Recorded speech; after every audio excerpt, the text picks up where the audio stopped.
Shaw here, Commissioner Schindel, Here. Commissioner Here. Noel, Carol here. I'm not sorry, Carol Sweezy here. Let me answer for everybody.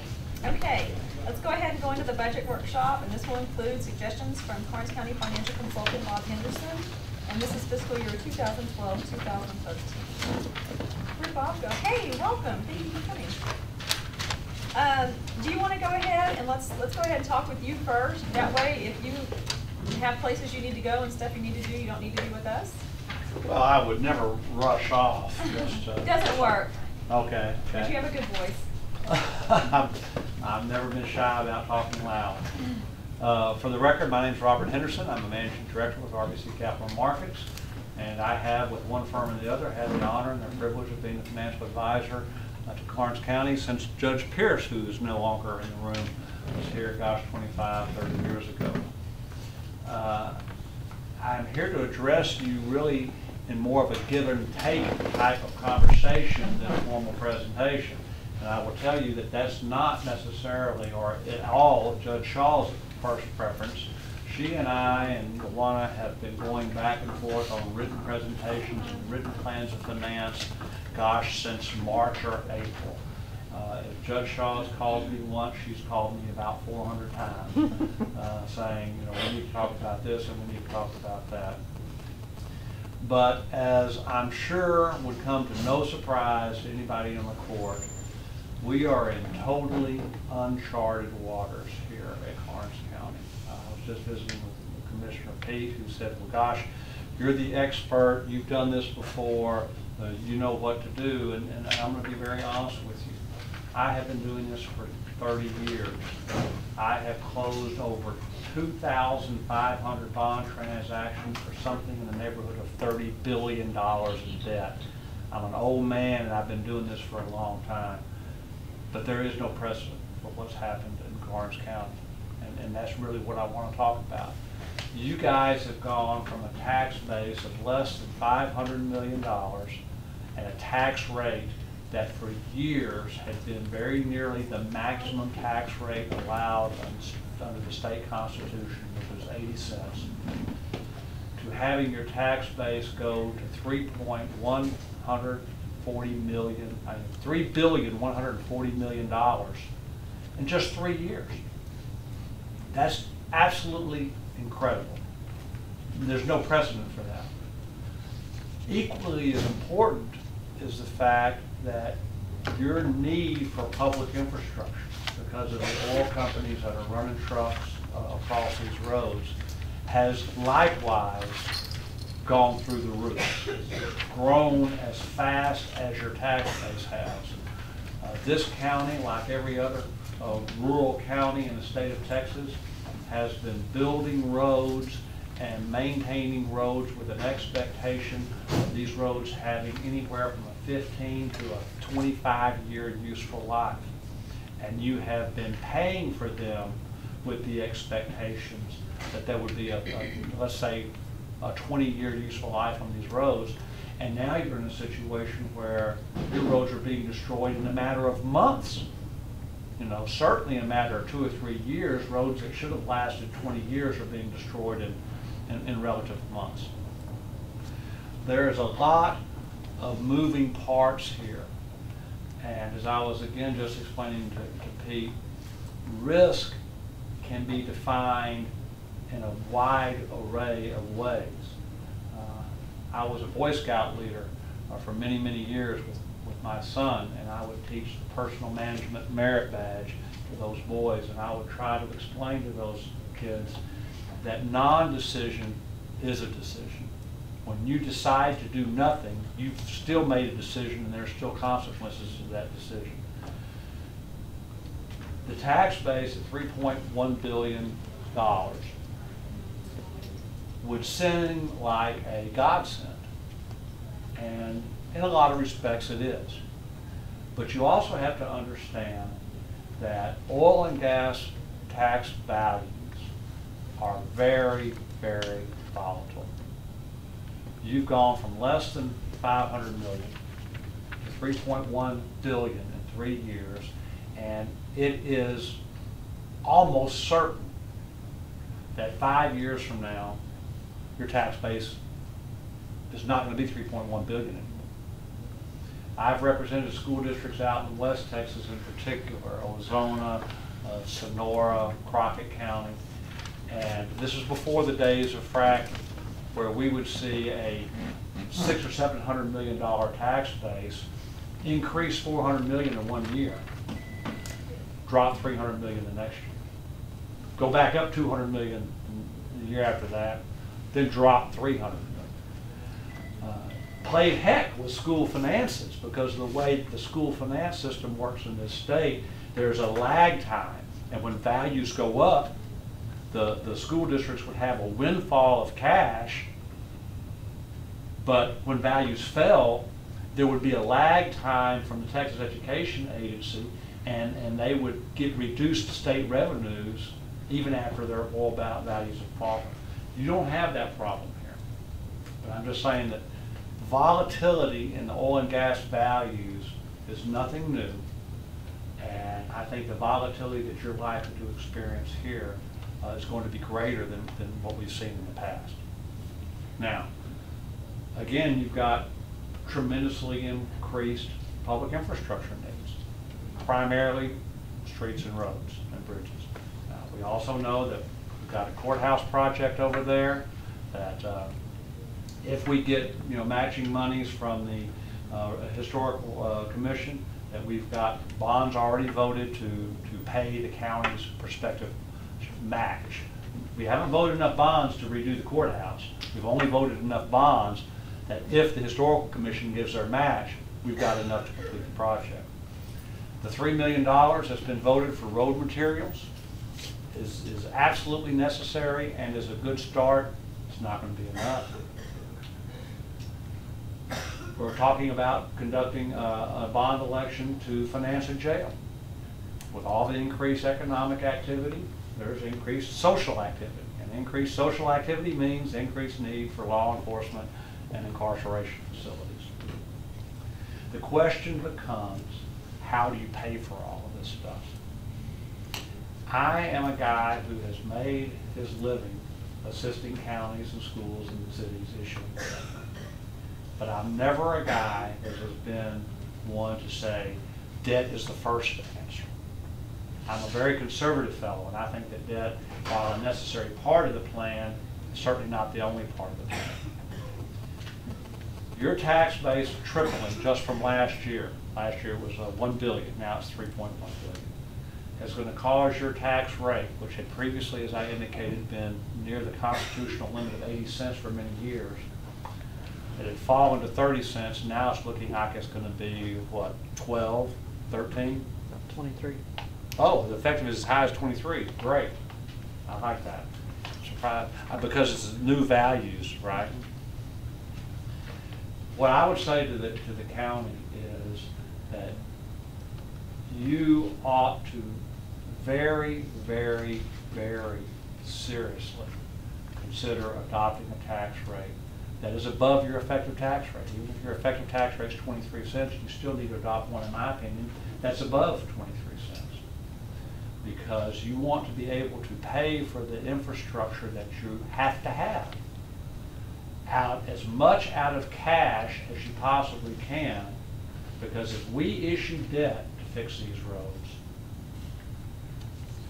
we can pay the debt off in 8 or 10 years, and I would certainly recommend that we do that, but we don't know that your oil values are going to be what they are today in 8 or 10 years. We don't want to go out and issue $15 million just to pull a number out of thin air. I've not heard that from anybody. Your road person might tell us we need, 50 million or 5, whatever it is. But I suspect it's going to be a very, very large number. But it's not going to be good for this county to go out and issue debt on a long-term basis simply because your tax base has gone through the roof, because we don't know how long it's going to stay that high. And history with other oil-based communities are that it's not going to stay high very long. The other problem that we've got is the useful life of the roads. Again, we've got traffic that if you build a new highway today, look at what happened to 119 between Yorktown and Stockdale. I had a ranch, a small ranch in Yorktown, and I would travel that road for years. They put a brand new road out there. It was heaven. It lasted about 18 months, and you could lose it cheap in some of the holes on 119. So even if we go out and build a bunch of roads today, we don't want to finance them over 15 to 20 years. The odds are going to be pretty good. They're not going to last half that long with these heavy trucks we've got running across them.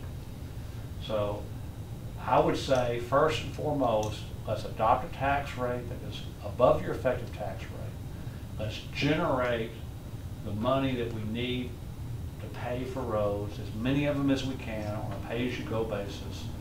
The last thing that we want to have happen in this county is to look up 8 or 10 years from now, have our tax base fall. I don't think it's ever going to go back down to 500 million again.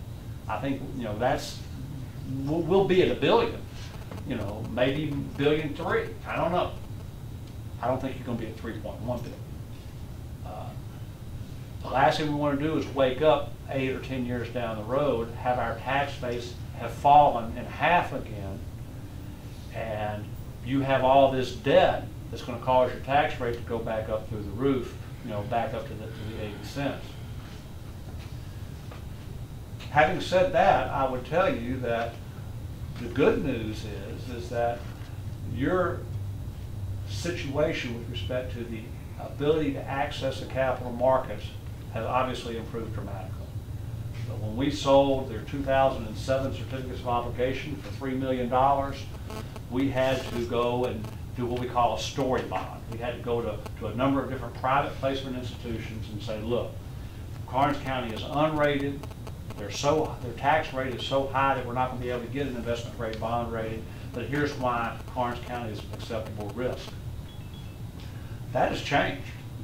Today, you have got to be a AA credit. You've gone from being unrated to probably having the ability, particularly if we issue short-term debt, to have a rating probably as good as the federal government, which is now at a AA rating by Standard & Poor's, as opposed to the AAA that we had last year. So you've got the ability to access the capital markets. You've got the ability to access it at incredibly low interest rates because of the economic environment. We could probably issue 20-year debt for less than 3%. That's pretty phenomenal.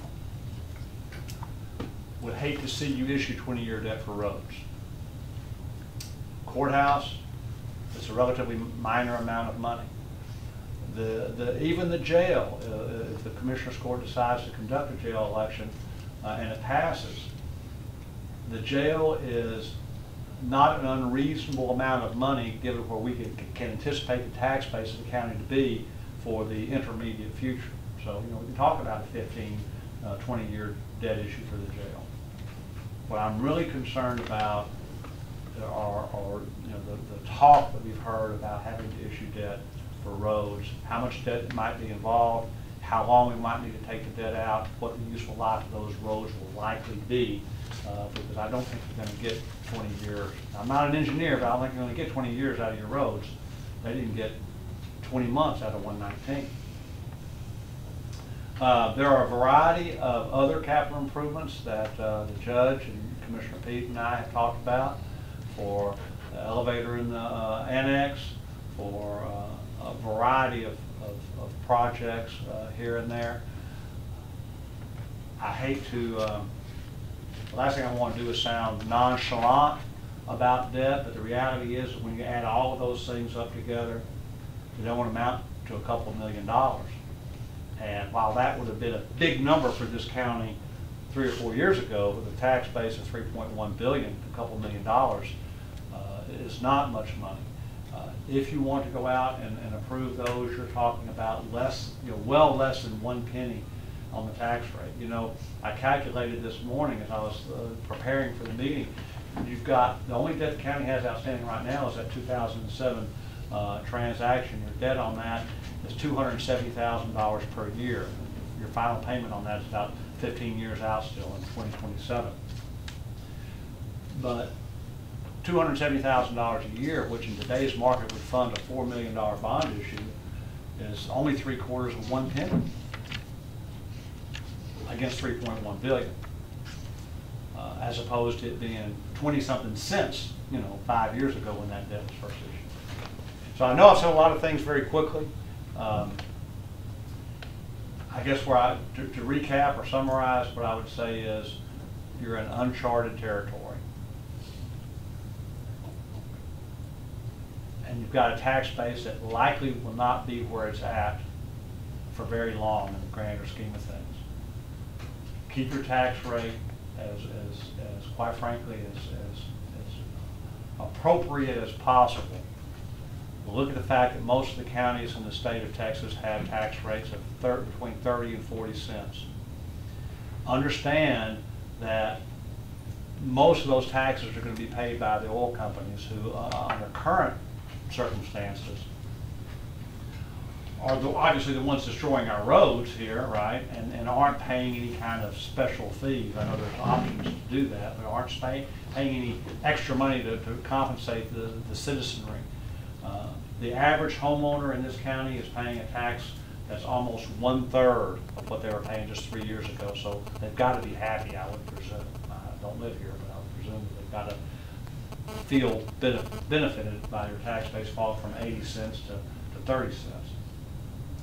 But I think those homeowners would find it in their best interest for you to maintain a higher tax rate, 30 cents more or less. Fund the road improvements as best you can out of cash. Go ahead and take on some debt for it, but let's issue that debt relatively short so we can try to pay it back before your tax base falls. And let's build some reserves. We have had a situation here where your budget of 3 or 4 years ago can't be 1/3 of what it ought to be this year just for streets and bridges alone.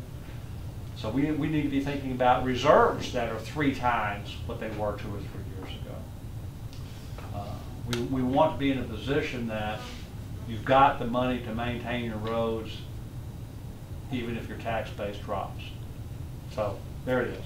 I would say as high a tax rate as we could possibly get, and I'm thinking 30 cents more or less. Understand your tax base is going to fall. Pay for roads and other improvements as best we can out of cash. Let's build our reserves. Bob, Happy to answer any questions. when you say financing short-term debt, short-term is what kind of years? Well, I would say in the fixed rate municipal bond market, anything less than 10 years is considered short term. I'm not talking about doing variable rate 1 or 2 year type of debt. Right. I'm talking 10 years. But and we'll see. The technology, as you know, of fracking is still relatively new. We've got the Obama administration on 3 different fronts trying to stop it. So it may come to an end sooner than we think. We may look up 2 or 3 years and find out that it's going to have more longevity than we think. We just don't know. But we need to be conservative in our approach so that we're able to adjust our thinking and our strategies as more information becomes available.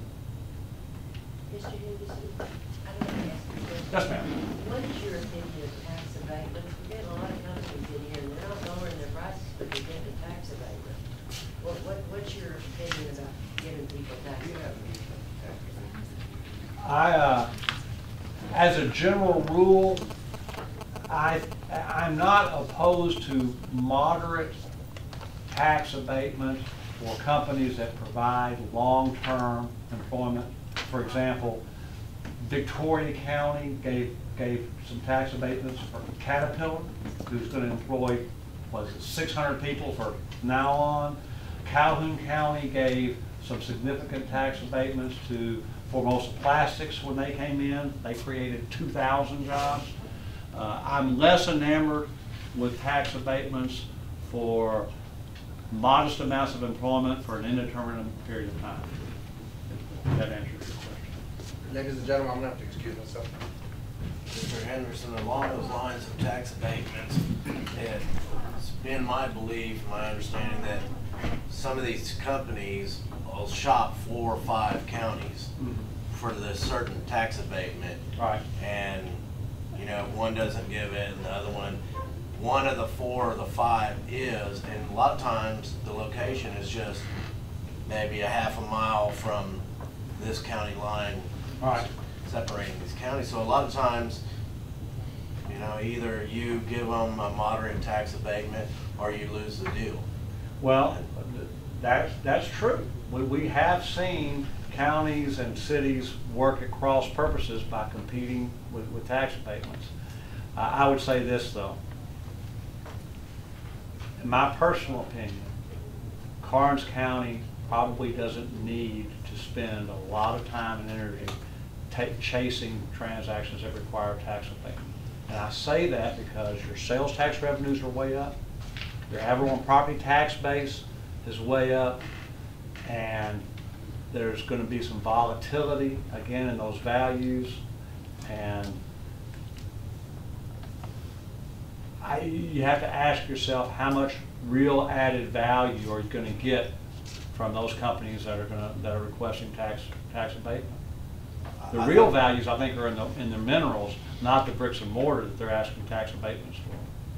But like you said, I mean, Victoria County there with Caterpillar, there's how many, 600 jobs? I believe it's 600. 600 jobs for, you know, ever and ever. And when it comes to a deal like that, that would carry you way beyond oil play. And I agree with you, Commissioner. Something that's long term should take precedence over, you know, some other company that doesn't have that longevity. I think you have to look at the nature of the business that you're talking about.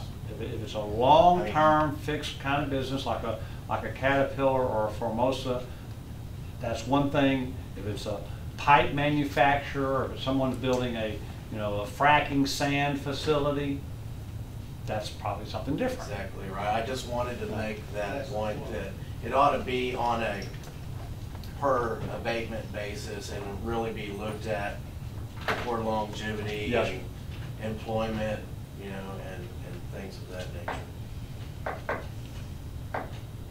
And I think some of the questions that arise from the abatements, just that I get, Bob, that I want you to answer right over here is, they're like, well, why are you giving a company abatement when their CEO makes more than what the abatement is, and that CEO is stationed right there? Or, you know, that it becomes a, why are we taking care of somebody else that's not taking care of us kind of issue? That's always kind of brought up. Well, again, you have to look at it on a case-by-case basis. You know, the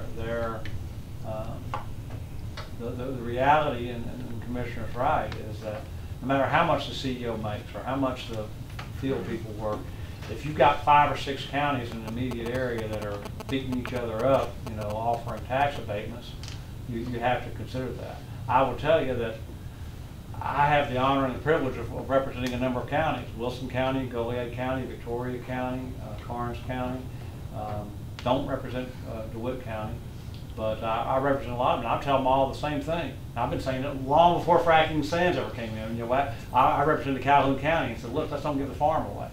You know, let's do what's reasonable. Let's do what makes sense. But you know, we're not helping each other to compete with each other to see who can give the most away. Right, I was just making the point that I didn't want to see Karnes County now or in the future pass up Formosa or pass up Caterpillar or something like that. And I agree with that. Because if you just say all tax abatements, I'm against all tax abatements, that's a very foolish statement. It is, and I don't think I said that. I said I think I know. I was just making that very clear. And to expand on that just a bit, Karnes County is getting a lot of attention, obviously, that it wasn't getting just 2 or 3 years ago. And I continue to want to harp on the potential volatility of the oil and gas and minerals. And we ought to take advantage of these boom times to try to build a more stable long-term economy in Karnes County. I don't think you want to rely entirely on oil and gas business. What percentage would you recommend that you would put on a side for reserves, like each year, to try to build something up so we'd have something to rely on after all of this is gone? Well, You know, again, we are in uncharted territory. And I would have to really give more thought to a question like that than I don't want to shoot from the hip. I think we need to have as good a handle as we can on what the public infrastructure requirements are going to be with respect to road and bridge. I think we have to, not only how much money we're going to have to spend, how long are those roads likely to last. I think we need to recognize that the tax base, again, is going to be very volatile. I would recommend that we build more than traditional levels of reserves faster, and then we hold them. And if we find out in 8 or 10 years that there are other mechanisms for getting the oil companies to contribute to the road maintenance, and we find out that there's technology that will give us some, longer useful life out of our roads, we can look at reducing some reserves then. But right now, you've got a rare opportunity to build reserves that all outward appearances are you're going to need them. I'll leave it go with that. I know you said you don't represent DeWitt County.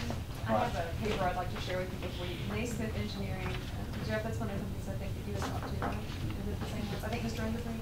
Yes. He did their study, and I have it with you. I'll share it with you.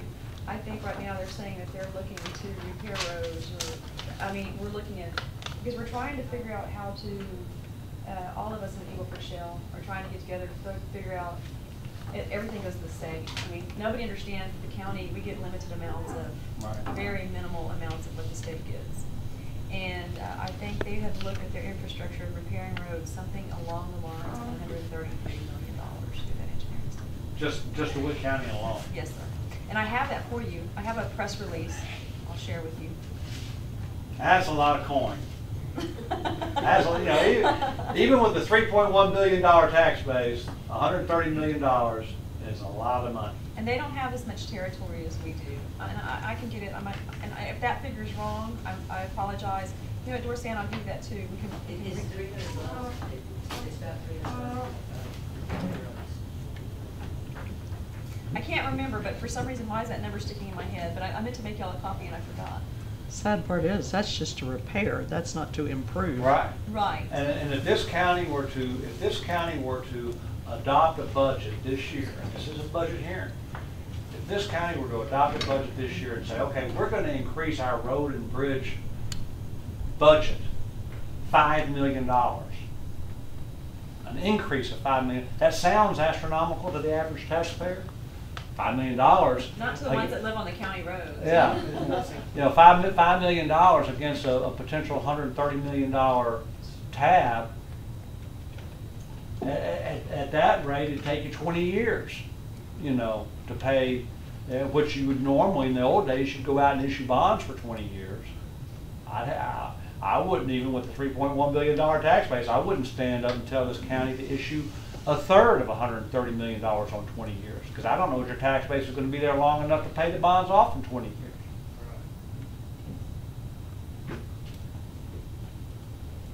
And before you get the 401st phone call, I know that we are so far with the plan. People are wanting to visually see this financial plan that we're working on. Is there any way that Luana and I can get with you in the next? I know Luana's Luana's saying not till the end of August, not till this. You see that look I just got? Can we sit down and try to figure out if we finish this last budget year? I know we've started projecting some things and some of the other things that I guess we had talked about. And I apologize to Johnny Smart because I tried to call him a few times. We talked about an EMS barn. Is that correct, Pete? EMS barn was on that list. I had also, I know Jeff needs more space. He had looked at that. County equipment barn was on that Yes, list. sir. And I did contact, remember I was like, okay, I'm letting out all this stuff before I have, nothing is solid, but I'm telling you who I talked to and what I did, okay? And you have a right to know it's your money. But one of the things, I did contact Nathan Tudor about an EMS, and he's the CEO of the hospital I told you about the bus barn behind the hospital. Right. Well, in return, he asked for a TxDOT traffic survey to see about ambulances coming, in and out, creating more traffic, when there's already one ambulance placed there, but, there was issue after issue, so we're trying to work through all those things. And I know Pete and I are gonna try to get some figures to you, and then you're gonna sit with Ron and I and try to finish bashing out this plan. Well, absolutely, we can do that, Okay. but here's the process, at least in my mind. We have a list of capital improvement needs that have been identified. Mhm. We've got some preliminary numbers on those, and we need to refine those. Okay. Priority-wise, we can, to take the Commissioner's Court to collectively make a decision as to how to prioritize those. But I would tell you that outside of the major items of the jail, the courthouse, and these road bonds, all those items together weren't even $2 million. Is that right? No, the jail, sir, was $7 No, million. no, outside of the jail. Oh, Outside of the goodness. jail, outside of the courthouse, and outside of the $3 million was voted for road and bridge. No, it was over $2 million. Just the road and bridge, barn, you were looking at improvement of, there was gonna be property, Pete was looking at property, and then building it, it was more than that. I was thinking that was like $600,000 or $700,000. And then with the EMS barn, excuse me, the EMS building, because obviously we were talking about, I guess, with public safety and everything else coming in and the population coming in, the Well, we situation's can, not again, good we've enough, got our list, we just refine those numbers, and I can produce a report once those numbers are refined in a couple of days. We've done, you've beat me up so bad, we've got so much of this already done. But I would tell you. I win the persistence award, do I not? You do. But the part of the big problem that I've had, and you and I have discussed that, but to share with the rest of the Commissioners Court, is that when I do these long-term capital improvement plans, they're usually 7 or 8 pages long, and half of that's devoted to history. This is what the road and bridge budget for Karnes County has been for the past 6 or 7 years. Here's what the history of sales tax revenues have been for Karnes County. Here's what the history of ad valorem property taxes has been, and the history of collections. And here's what's happened in your peer group. Who's your peer group? Well, Wilson County. Wilson County is more urban because it's closer to San Antonio, but Goliad County and DeWitt County and so forth. But not only is your history totally irrelevant because of what's happened, the history of your peer group is totally irrelevant because of what's happened. So we really are an uncharted territory. And my 7 or 8 page report may boil down to 2 or 3 pages at this point, saying, here's what your list is, here's the estimated cost, here's what the useful life of these items are, here's your tax base, but because of the volatility of this tax base, whatever debt we issue, we want to pay it off as quickly as possible before your tax base goes away. So it won't be as pretty as the one I showed you from the City of Liberty, for example. I understand, but what I would like to have is something that, and I guess you and I have talked about it, you said you've been trying to do it here for years, is trying to have something in writing where people can see just a map of where we may be in the next few years. Yes. And provide that roadmap to the citizens so they can come and see what we're doing with their money. And I'm 95% there, Judge. Let's just refine the numbers on our list, and in fact, that's really all I need at this point. My Bob Henderson file is getting very thick in email, so. Bob, as far as potential capital improvements such as the road and bridge facility, the new EMS building, would your recommendation be, if any financing is done on that it be on a 5-year or less? Well, I don't know that I necessarily hold it to 5 years, but I would certainly say 10 years or less.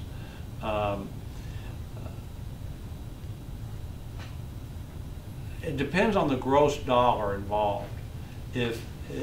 What would scare me is if we're talking about a number that is so large that it would have an undue tax rate impact if your values fell to half of what they are now, okay?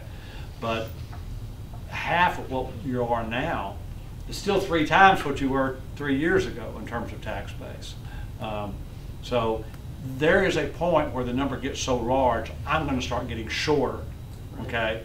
But as long as the number is moderate, is moderate, assuming a tax base of say 1.5 billion, then I'm comfortable going out, maybe 10 years. But we'll discuss all that with the commissioners and yourself, of course. And Luana, you and I can get together and beat some of that up. we'll get you to help us find some of those numbers on that contract repeat.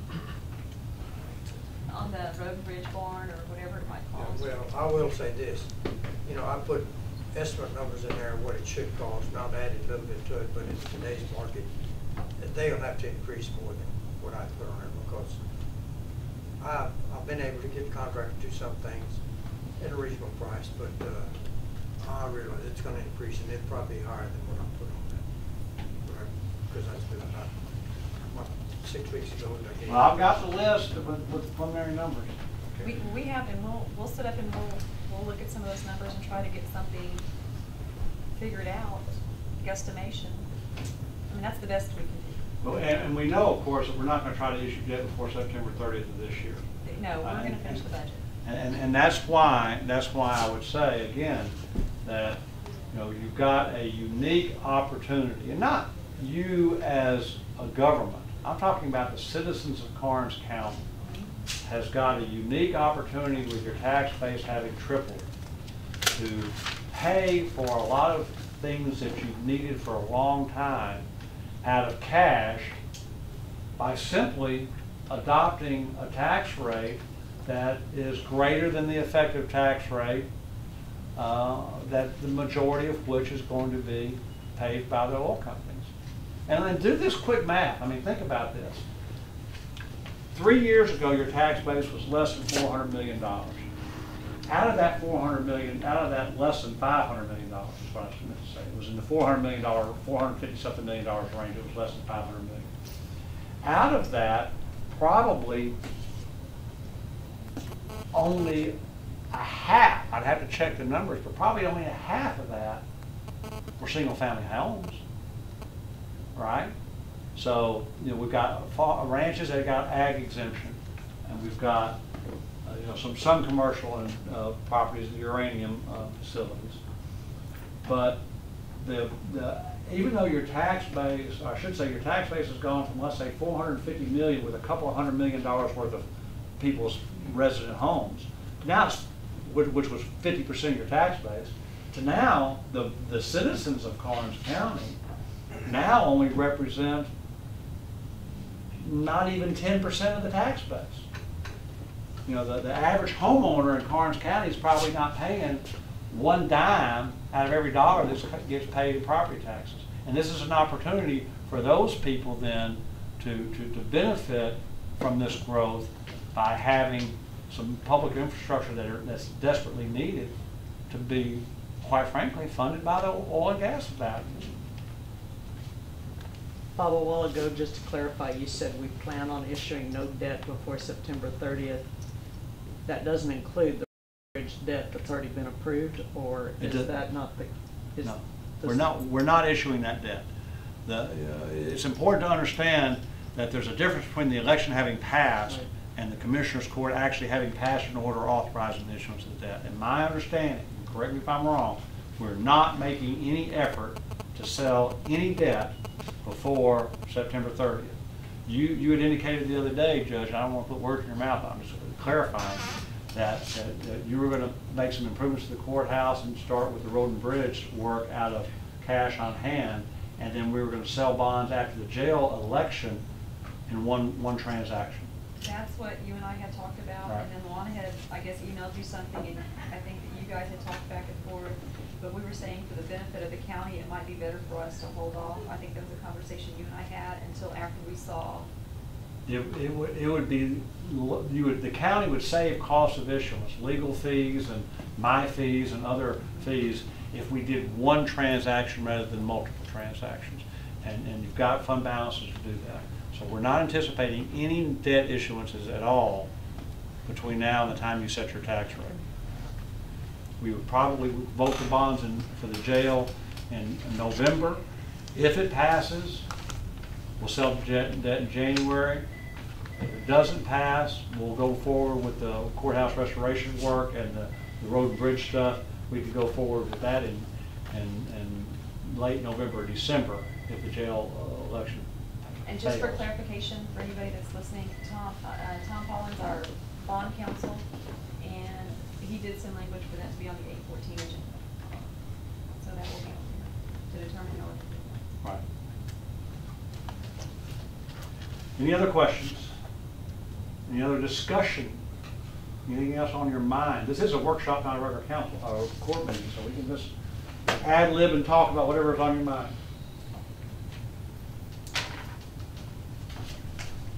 Hearing none, I'll submit. He answered my question.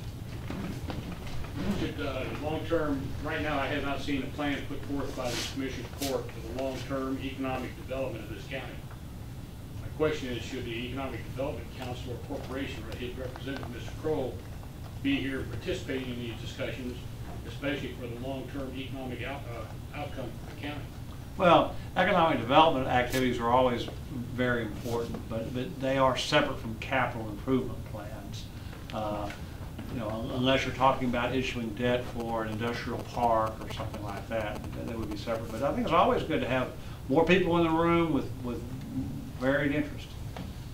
Right now, we have, the Commission's Court has not addressed the long-term plan. I'm talking about long-term plan for this county. We deal from year to year. Sometimes we might look out 2 years, but we don't look out past 2 years, and I've not seen a plan yet. I've been coming to Commission's Court meetings for about 8 years now. Not to this day have I seen or heard of a long-term economic plan for this county.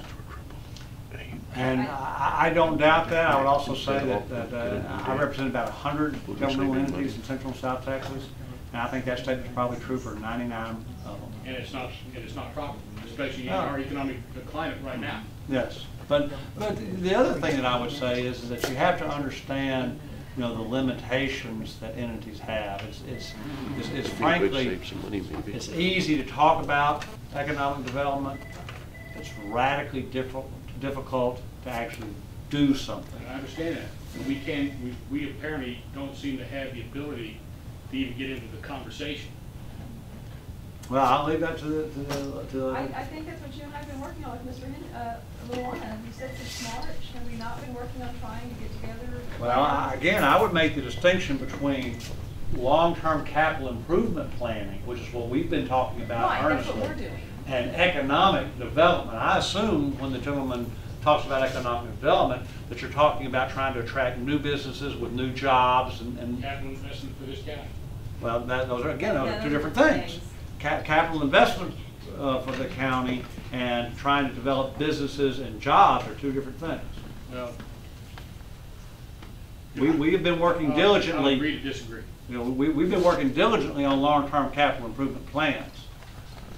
Economic development to create jobs and diversify the economy is a different subject. Even on a long-term plan for this county.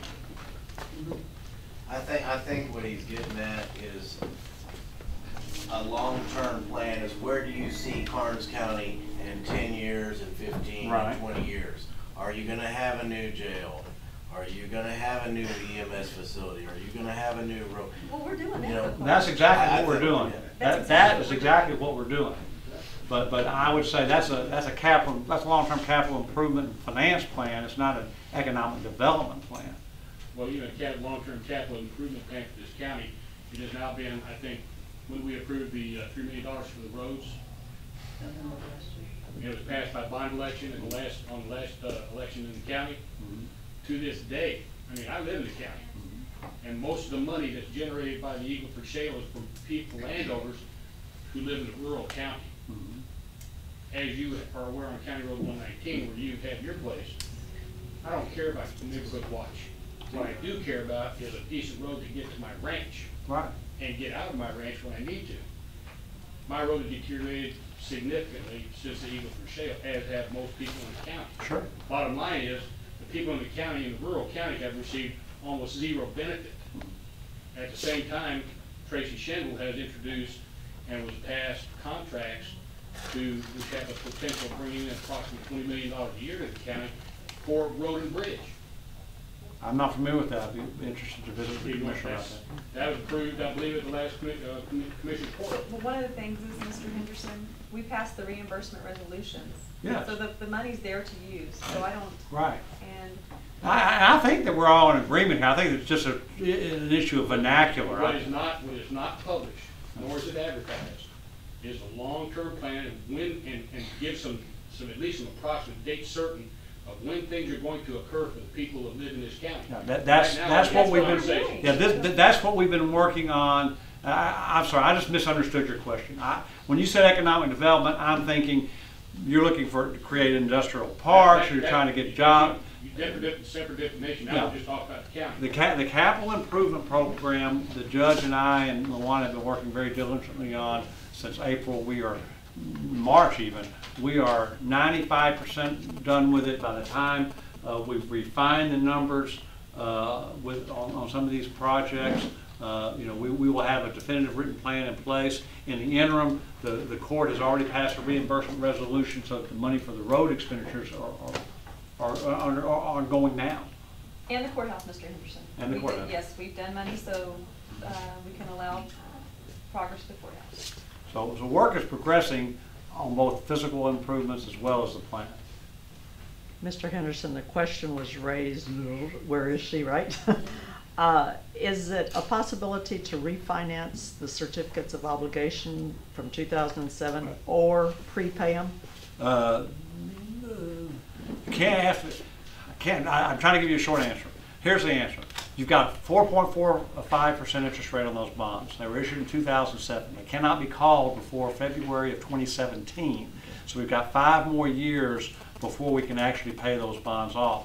In the interim, they are technically refinanceable under the IRS code, but what we'd have to do is issue new debt, put it in escrow, and wait until 2017, and the negative arbitrage in that escrow would destroy any savings. So the short answer is yes, we can refinance them and pay them off early, but it's not economical to do so right now. So it would be a benefit to us to do that. There's no benefit to do that now. Thank you. I'm very inquisitive. And why we are putting this plan together, if you guys have anything that y'all think that needs to be done, y'all need to bring it to our attention now. I mean, like, things that need to be improved in the county or whatever, because we're coming up with best ideas of what we know that needs to be done. I mean, the EMS building, excuse me, I keep calling it a barn, but I don't think it's one of the most stable structures in Karnes County. They were unsure of whether or not they wanted to park the new ambulance in it. What do you have? So are you talking about possibly having full-time 24/7 EMS? You know, that somebody did bring that to our attention about, the people coming in, about having, there's something called mutual aid, which I kind of don't get. I guess if something happens, an ambulance comes out of Beeville if both of ours are busy. Okay. Or whoever the mutual aid surrounding counties are, but how long can you lay on a road? You know what I'm saying? I'm not saying that being vicious, but how long can you lay there before you need help? I really think we need to go 24/7. And I think that's been brought up by, that would be a salary adjustment, and I tried to call Johnny last night, but I noticed the ambulances kept going out, so I guess he was very busy. Right. And trying to get some ideas on him for that. Well, there's also been the discussion of privatizing it and contracting with an existing private ambulance service rather than the county taking on the employees, full-time employees And I through guess I've heard ours. good about that in rural counties and bad about that in rural counties. Because they only, in one of our neighboring counties, it's a lot bigger than us. They only dedicate them 2 ambulances. And they're on rotation, I guess, with the mutual aid of other counties. And is that a benefit to us? I mean, is it going to help us if somebody's out there? I mean, if we need help, we want an ambulance then. We don't want to wait for it to come from wherever else. Do you know what I'm saying? So I've heard pros and cons about both of that. I wanted Johnny to be here today, but like I said, I couldn't get him. Well, I think it's something we really need to consider in the near future. I think you're exactly right, Bob. As much traffic as we have. I think you're exactly right. And it's hard because we still have ambulances that come out of Kennedy to try to make it to Fall City. Yeah. Or try to, make it to Runge. Sometimes it's almost, Wilson County's almost closer, but. Wilson County, like for Fall City, we're about. Yeah, I mean, and it takes us a while to get out there to be able to help, our fellow citizens. And you're probably right about that whole, we need to make sure that public safety is utmost. Yeah. So that is something that's been thrown out there too. I just I know don't want- you've got a couple of very young gentlemen that are going into the EMS program, paramedic program, that will probably jump on that opportunity and start working. I mean, they're very good. Yes. They're very, very good. Of course, that's an operational budget. Right. Right, consideration as opposed to right. capital budget. Right.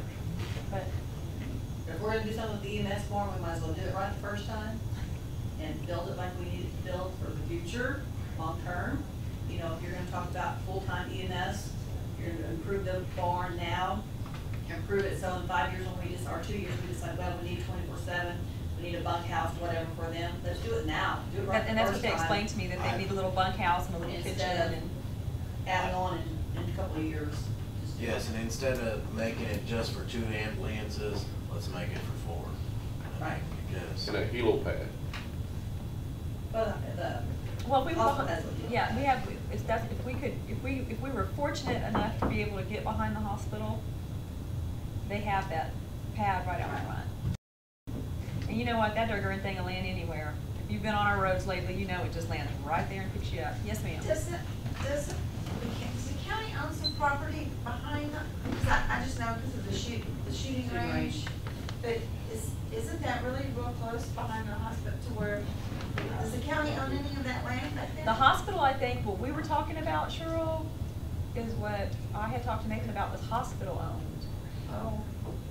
Well, I knew because what the county owns is real close to that, you know. I was And just- anytime we try to, get something out of somebody, it always becomes, well, okay, it becomes a safety issue, so I'm not doing a text dot study to see if that would be a safe entrance and exit for us to be able to pursue that area. Do you kind of cover I that? think that would be wonderful to be able to keep our own, as much as our county is growing, I think that we need that 24-hour and extra. I agree with you. And these people that are working these ambulance calls, they do the very, very best they can. They're just, it's bombarding And we do have some paramedics, and we do have these younger guys are going for their paramedic, which we is need the to same. try to keep that here in our county. Yes, you're exactly Not right. wait. Thank you. You're good, Cheryl. in regards to a location for that EMS, that smokehouse property would be perfect. Sold. Well, everything's for sale. I don't care if it's sold yesterday. It's But for there's property right back there, you know what I'm saying? Right behind the hospital, that we had looked at. Oh. Isn't that when we had looked at Pete, that's what we were talking about when I called Nathan? I had it from the last That has budget workshop. direct access to 181. You wouldn't have to worry about. Well, but you don't need direct access to 181, you come right off in there to the emergency room anyway. Understand, but So if you know, came that up would be behind a it. prime location. I know it just recently sold it. But does anybody else have any questions for Bob or anything they want to ask Bob? So Bob, we can assure the Karnes County citizens we're working on that plan. I have a better, absolutely, and I have a better sense after the conversation with this gentleman where you're at, so.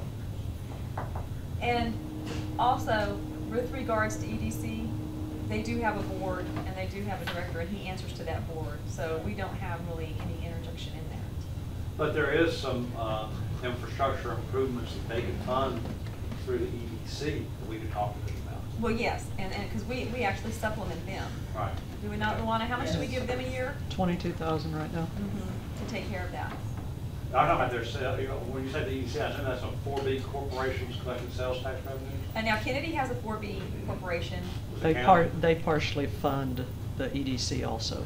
The county does not collect 4B. No, Kennedy does. That's the city of Kennedy. So I know you're familiar with that one. Yes. Does anybody else have any questions for Bob?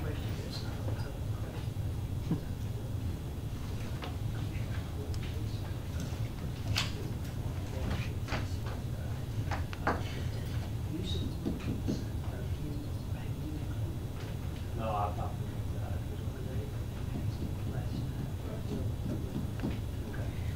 Does anybody else have any questions for Mr. Henderson?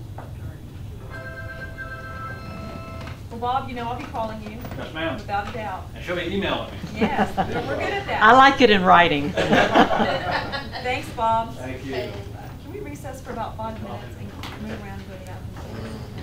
Please, let's recess for a few minutes. At this point in time is I contacted TCDRS because we had talked about a potential COLA raise for the retirees that we talked about hasn't been done in at least 7, 8, 10 years, something like that. I did speak with TCDRS and they emailed me some figures this morning.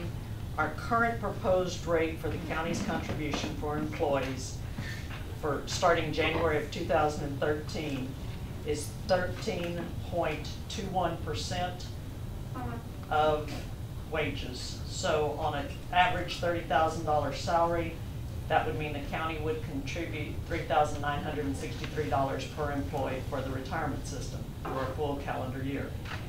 If we implement a 3% COLA raise for the retirees, that would increase the contribution percentage to 3.84%, which would make the approximate contribution on a $30,000 salary $4,152.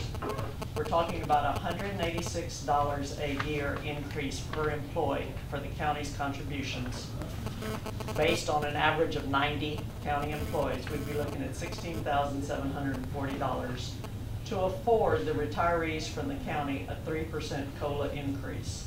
Their Social Security's increase for 2012 for COLA was 3.126, I believe, something in that area.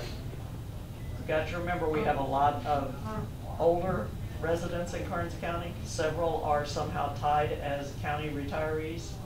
And look at the costs that we're paying here just to live. I personally think. When was the last time they got a raise for one? I want to say 7-10 years ago, something like that. I thought it was like in 03 or 04 or 05.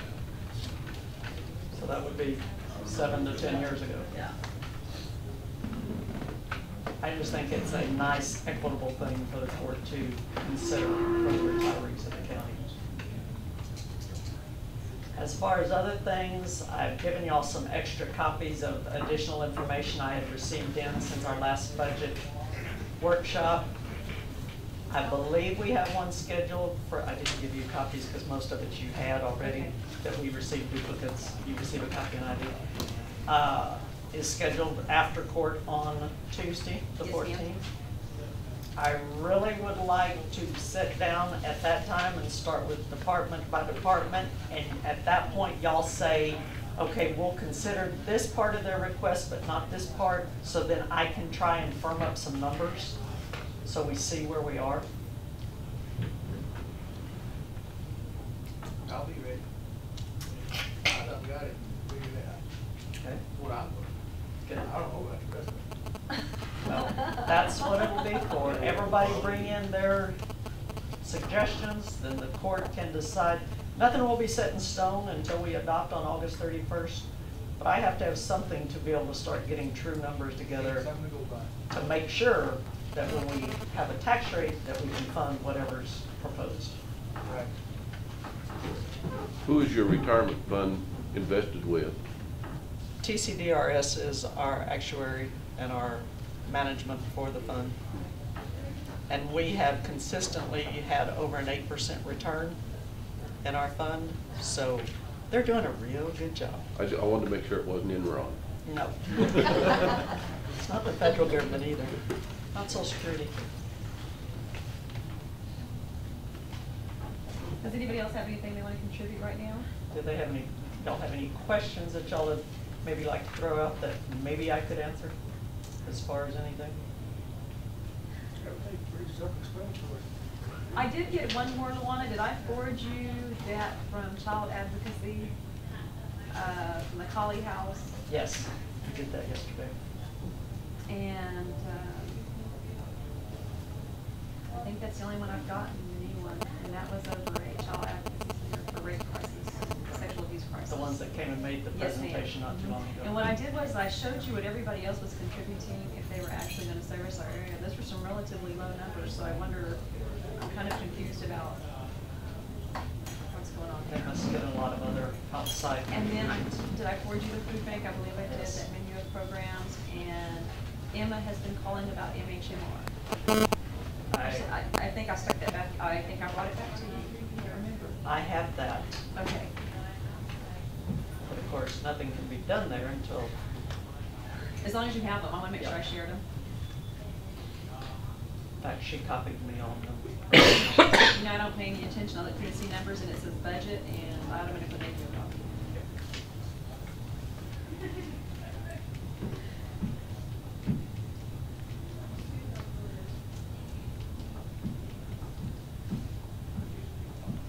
Any other Comments, questions? How long do you have to be working for the county before you actually start contributing to the county? Is there a time limit? It's a mandatory 7% employee contribution, Starting with year one? starting with day one, first paycheck, unless you are classified as a temporary part-time employee. But 99% of the employees in the county are Full-time? permanent positions, be it Okay. part-time or full-time, and are contributing. And you have to be in the system 8 years before you're vested. Oh, okay, that's what. And then retirement is, the basic retirement is the rule of 75, age plus service. And if they leave before that 7 years or 5 years, they get their money back that they contributed? Yes. But county- Or they can leave it within the system. Okay. Do you want to add something on there on the 14th agenda? We can, yeah, we need to do it. Do you want me to author it by you?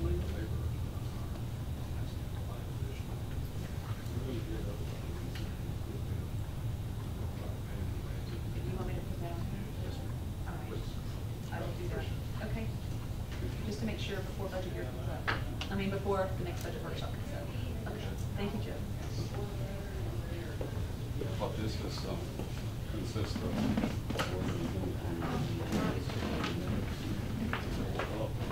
Give them incentive to work, that does not mean these people are gonna get it. There's some people that are gonna get things, and there's some that may never make it to that level.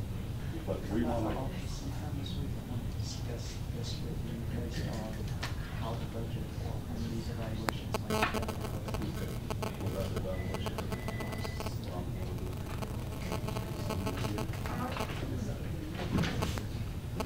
but if they do,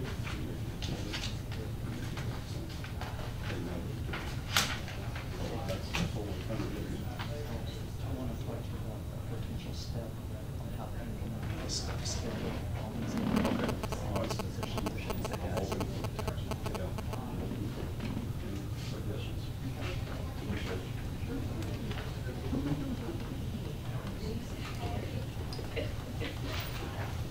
Does anybody else have anything they want to add, contribute?